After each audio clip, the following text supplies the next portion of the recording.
Durante los siglos XI y XII, los reinos cristianos del norte comienzan a salir de su aislamiento.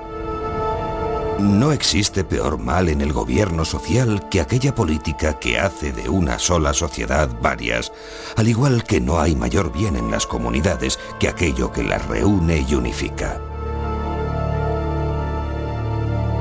Dispersos por la península ibérica, los reinos de taifas dan muestras de debilidad. Se ven obligados a pagar tributos a los monarcas cristianos a cambio de protección. Son tiempos en que las fronteras musulmanas están especialmente amenazadas.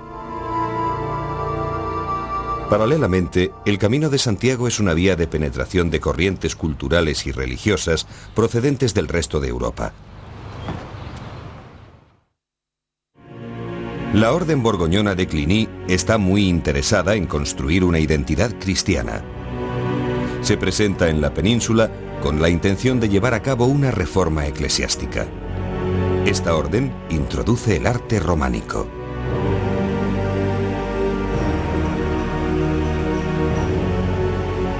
Alfonso VI de Castilla es el primer monarca cristiano que da un aviso serio al Islam. Ocupa Toledo, hecho que impresiona favorablemente a la Iglesia romana, que vuelve los ojos hacia la península ibérica. Las continuas batallas y escaramuzas entre cristianos y musulmanes generan una sociedad que paulatinamente se prepara para la guerra.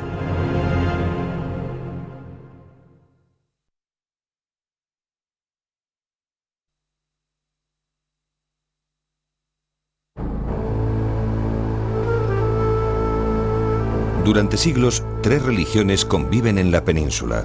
La construcción de una identidad hispana está en plena génesis. Estamos hablando de una España inexistente, estamos hablando de un hábitat donde la cultura hebrea, la cultura musulmana y la cultura cristiana conviven en la misma medida. Es verdad que lo cristiano está más arriba en el mapa y en tanto que lo musulmán entra por abajo, va subiendo y va oscilando según evoluciona la reconquista, pero yo no hablaría de contribución ni hebrea ni musulmana a lo hispano, porque lo hispano en ese momento es hebreo y es musulmán, son culturas en convivencia. Esta convivencia responde a intereses de tipo generalmente económico o demográfico. No existe un sentimiento de auténtica integración cultural. Aunque musulmanes, judíos y cristianos no sienten un verdadero interés mutuo, sí mantienen cierta tolerancia entre ellos, aunque no es sincera. El caso de Pedro el Venerable, abad de Cluny, es significativo.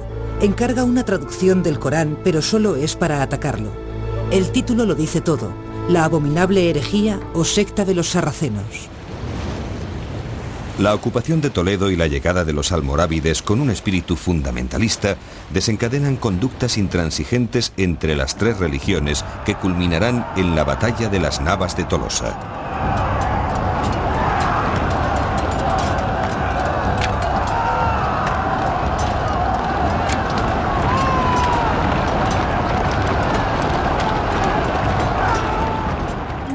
Sin embargo, el fanatismo creciente no evita la transmisión de un descomunal legado de conocimientos clasicistas y árabes a la Europa occidental.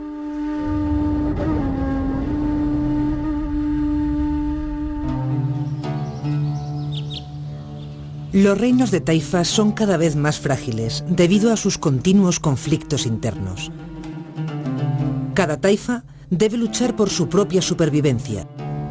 Esta debilidad es aprovechada primero por los cristianos y después por almorávides y almohades, movimientos islámicos procedentes de África. En muchas ocasiones, las taifas piden ayuda a los reyes cristianos para defender sus fronteras. A cambio, estas alianzas llenan de oro a los monarcas cristianos.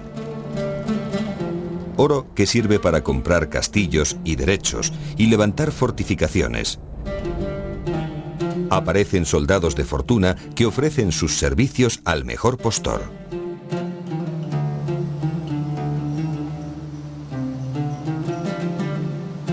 Poco a poco, los reyes musulmanes dependen más y más de los reyes cristianos, que amplían sus reinos.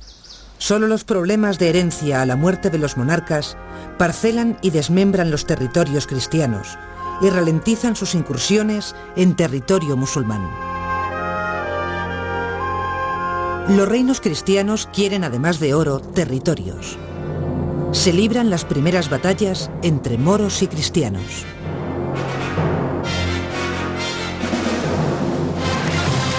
Hoy se recrea este periodo en el folclore del Levante español en las fiestas de moros y cristianos. Libremente se recuerda el vestuario de unos y de otros y alguna de las tradiciones medievales, por ejemplo, la de los torneos. Aquí se prescinde del rigor histórico para fantasear, imaginando cómo debía ser aquella época.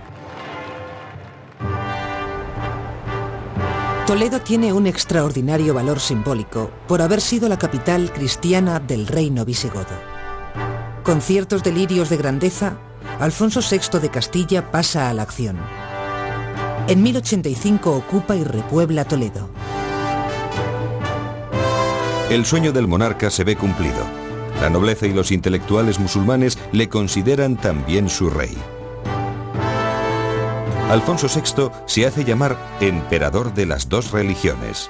Toledo había sido importantísima ya en el mundo antiguo, sobre todo en tiempos visigodos. Después pasó a ser la capital de una de las marcas fronterizas de Al-Ándalus y luego de un reino taifa, que es el que cayó en poder de Alfonso VI. Y era una ciudad pues importante desde el punto de vista religioso, y estaba el primado de las Españas, importante por las comunidades mudéjar y judía que en ellas había, y al entrar allí los cristianos, pues claro, la conquista de Toledo fue decisiva, y por eso la entrada de Alfonso VI en aquella ciudad le permite intitularse rey de las Españas. Desde África, los almohades contemplan la ocupación con consternación. El precio de la conquista y la posterior repoblación es alto. Alfonso VI pierde parte del oro musulmán que cobra como tributo. Además, debe recompensar el apoyo que ha recibido para la conquista de caballeros francos y de los monjes cluniacenses. En un principio, el rey mantiene cierto talante pacífico y se compromete a respetar los bienes musulmanes. Pero la cristianización debe avanzar. Su conducta es cada día más intransigente con los vencidos.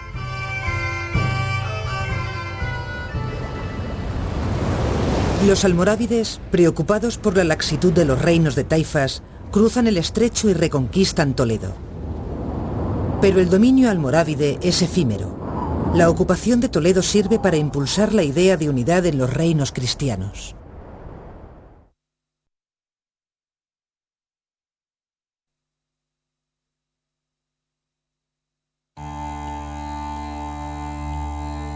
Navarra y Aragón protagonizan diversas uniones y desuniones. Los dos reinos comparten una ubicación geográfica expuesta a ataques islámicos y a intereses del Imperio carolingio. El monarca navarro Sancho III el Mayor convierte Navarra en el primer gran reino cristiano de la península. Pero su muerte vuelve a dividir Navarra y Aragón. En ese momento, Aragón desde Jaca inicia su conquista hacia el sur. El monarca aragonés Alfonso I el Batallador arrebata Zaragoza a los musulmanes en una manifestación de su poderío. Como era la zona más poblada, que estaba en una posición estratégica excepcional, al lado del Valle del Ebro, que había sido zona muy aprovechada desde el punto de vista agrícola, sobre todo por los musulmanes, pues eso explica que se vaya a convertir en el centro del poder de los reyes de Aragón a partir de entonces. Había sido también importante como taifa, ahí estaba la aljafería, por ejemplo, la famosa aljafería, ¿no? Y bueno, pues esto explica que la conquista de Zaragoza les diera un entusiasmo espectacular a todos los conquistadores cristianos que entraron en ella, hasta el punto de que expulsaron a la población musulmana, la obligaron a vivir fuera de las murallas. La sobrina de Alfonso I, Petronila, es casada con Ramón Berenguer IV, conde de Barcelona. Esta unión dinástica alumbra la corona de Aragón con carácter de confederación.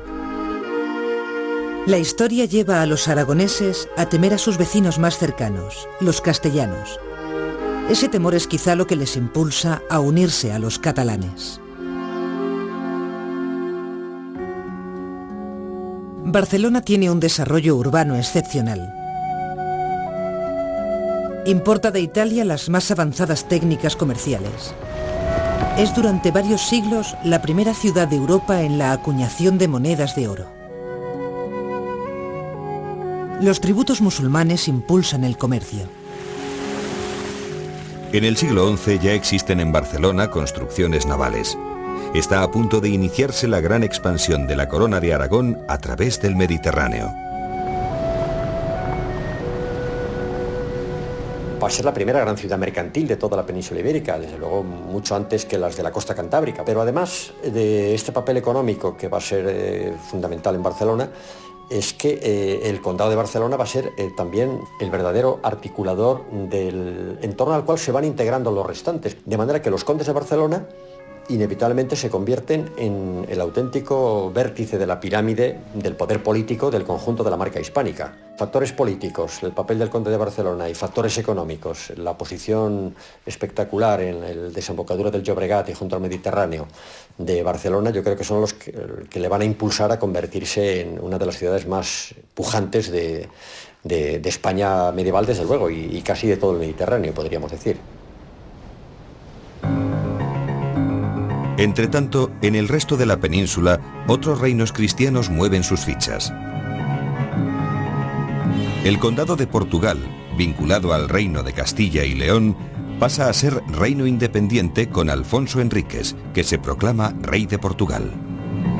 7 años más tarde, con la ayuda de una fuerza naval anglo-flamenca, ocupa Lisboa.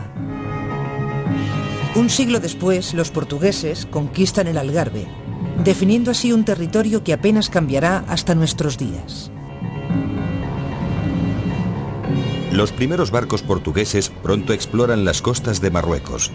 Se empieza a perfilar un talante marino que tan buenos dividendos les dará siglos después.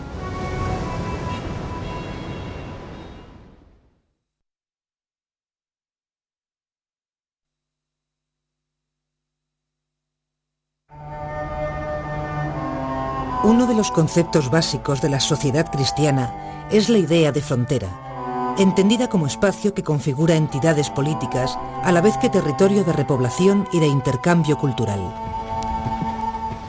El avance cristiano se traduce en un problema posterior a la victoria, la repoblación. La península tiene durante estos siglos grandes superficies de terreno sin poblar y la llegada de europeos no es suficiente. Los conquistadores tienen muchas dificultades para encontrar colonos. Se llega a aceptar a delincuentes a los que se les perdonan los delitos cometidos.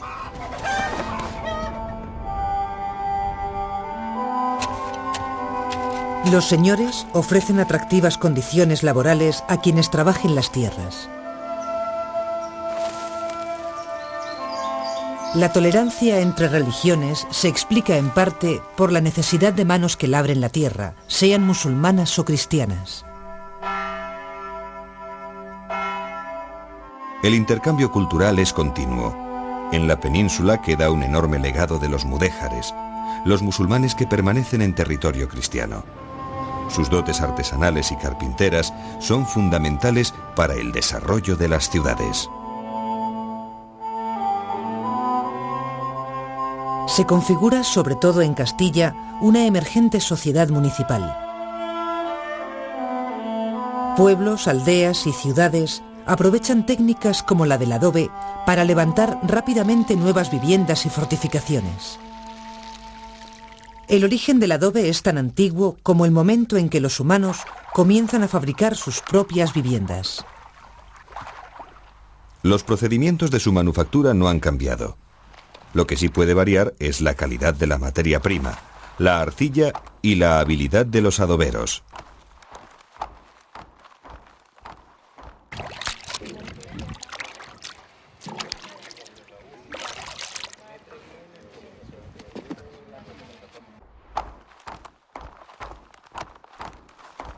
La mezcla ideal contiene un 20% de arcilla y un 80% de arena. Estos materiales, mezclados con agua, adquieren una forma moldeable que permite volcarla en moldes de madera de dimensiones determinadas. En función de la calidad de la arcilla, se le añade o no algo de paja picada o menuda. El secado al sol completa el proceso.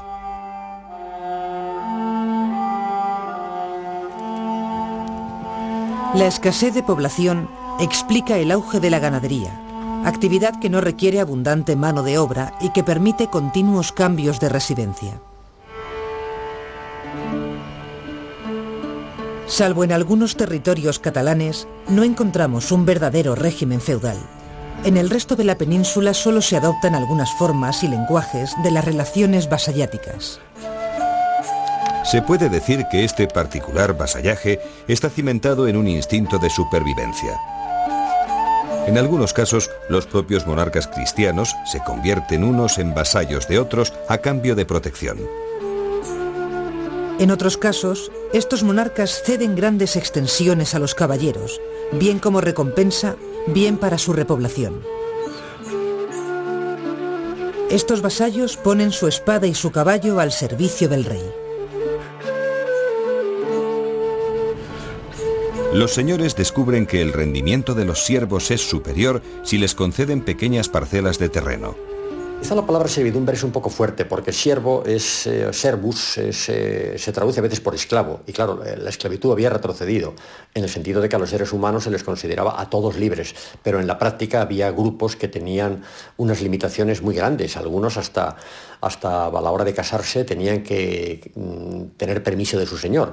Bueno, y no digamos el caso, aunque sea un poco tópico, pero algún fundamento había, según el cual los señores feudales tenían derecho a estar la primera noche con la mujer de sus campesinos. Bueno, el jus prima nocte, que se llama, ¿no? La tierra se convierte en la base económica, social y jurisdiccional de los grandes señores, que obtienen sus ingresos en la propia explotación agrícola y en el cobro de derechos. Muchos campesinos que eran pequeños propietarios libres de la época de la repoblación, en un momento dado piensan que es mejor ceder sus tierras a un poderoso, aunque pierdan la propiedad, se quedan con el usufructo, se quedan cultivándola, pero sin tener la propiedad.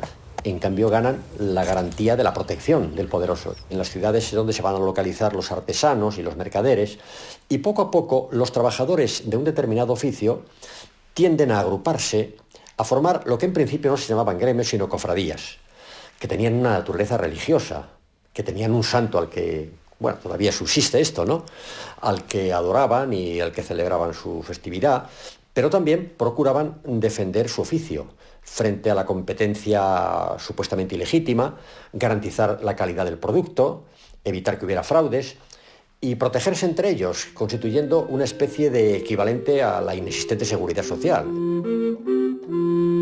En estos tiempos se configura una heterogénea sociedad estamental que durará hasta el siglo XIX.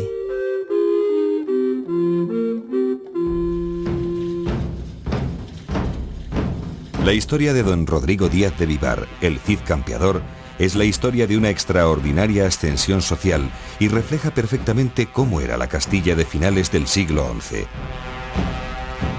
Su vida ejemplifica la gran oportunidad de progreso de este siglo.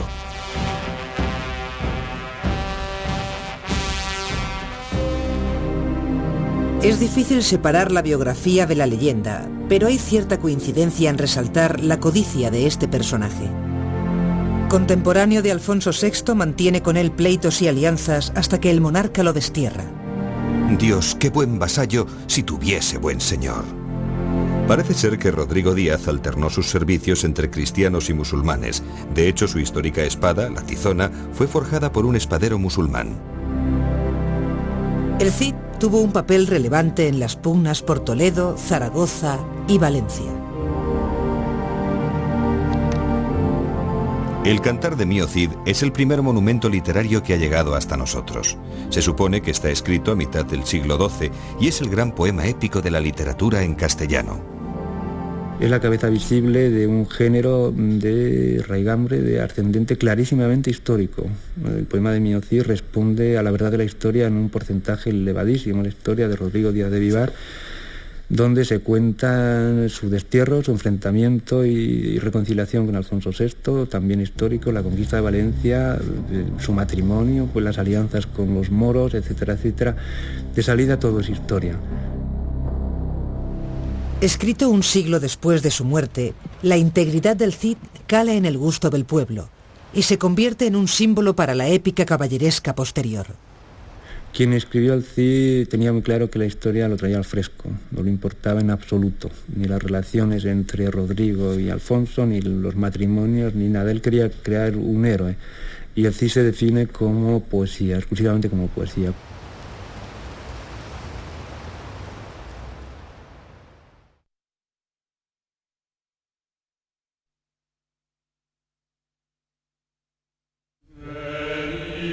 En los primeros años de los reinos de taifas, las jerarquías eclesiásticas cristianas realizan una actividad escasa. Los monasterios cumplen la misión de refugio del saber. Pero este saber se reduce a la copia manuscrita de textos bíblicos y reglas monacales. De ahí que el esplendor cultural que se vive en Al-Ándalus no penetre en el norte peninsular. El clero pretende abanderar cierta imagen de unidad de los reinos, que en tanto que cristianos son enemigos del Islam. La llegada de monjes francos a la península ibérica es fundamental. Los monjes de la abadía borgoñona de Cluny traen corrientes ideológicas procedentes del resto de Europa. El primero en abrirles las puertas es el rey Sancho III de Navarra, que renuncia a la liturgia visigótica para adoptar la liturgia romana. Se pone en marcha también un sistema de organización centralizada de los monasterios. Al frente de ellos hay un abad. Los abades dependen exclusivamente de la Santa Sede, no dependen de los obispos de la diócesis donde están enclavados, sino que depende directamente de Roma. Un proceso de centralización que va a fortalecer los monasterios. Pero sobre todo, quizá el rasgo más significativo de la reforma cluniacense va a ser el papel decisivo que van a dar a todo lo que tiene que ver con la liturgia.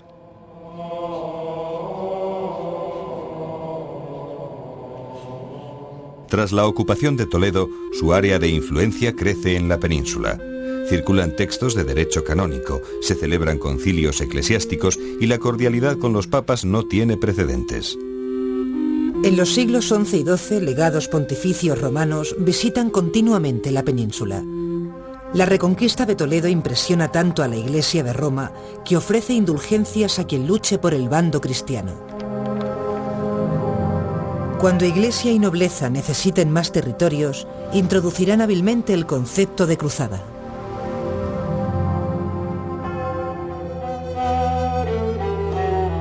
La ruta jacobea supone una estupenda ocasión para repoblar las tierras castellanas.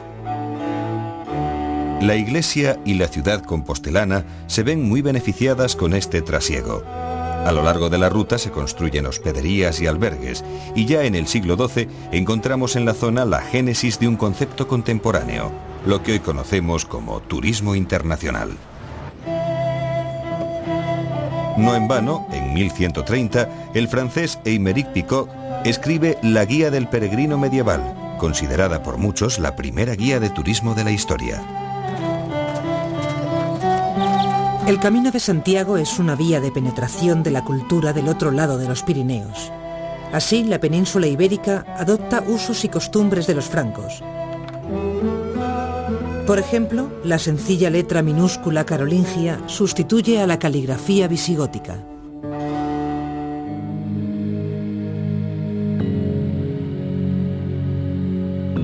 De la mano de la Orden de Cluny, el arte románico se introduce en la península siguiendo dos direcciones. Al oeste sigue la ruta del Camino de Santiago y en el este se extiende por los condados catalanes. Los edificios del románico son austeros, poderosos y equilibrados en una armonía total que pretende expresar la grandeza de Dios. Dos aportaciones fundamentales son el arco de medio punto y la bóveda de cañón, que obliga a construir fuertes muros con escasas aperturas y robustos contrafuertes.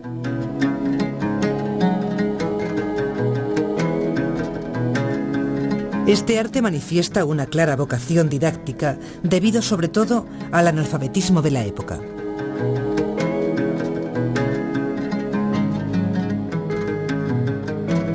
La planta de cruz latina simboliza la cruz en la que murió Cristo.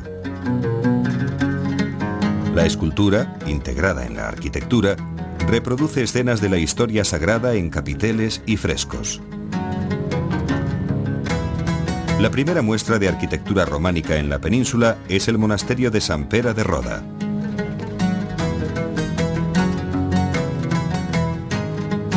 En el corazón de Castilla se levanta el monasterio de Silos. Solo se conserva de esta época un claustro sobrecogedor.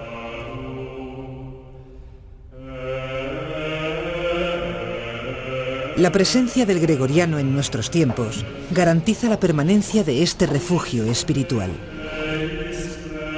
Desde la paz y trascendencia de este lugar se sientan las bases teóricas y artísticas del arte románico medieval. A la vera del Camino de Santiago se construyen iglesias en Jaca, Santo Domingo de la Calzada, Burgos y Fromista.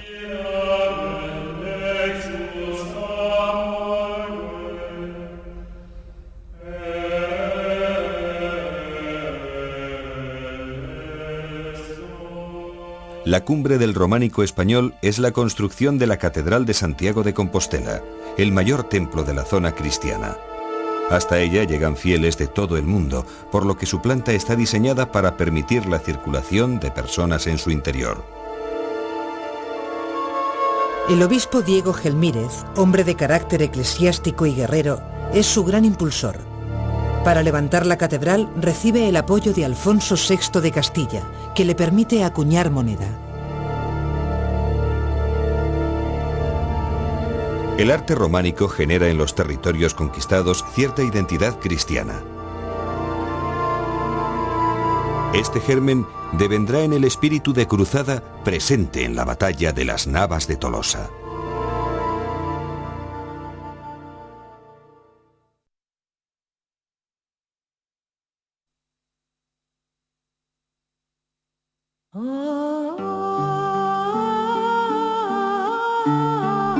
Durante los siglos XI y XII se sientan las bases de la posterior unidad cristiana en la península.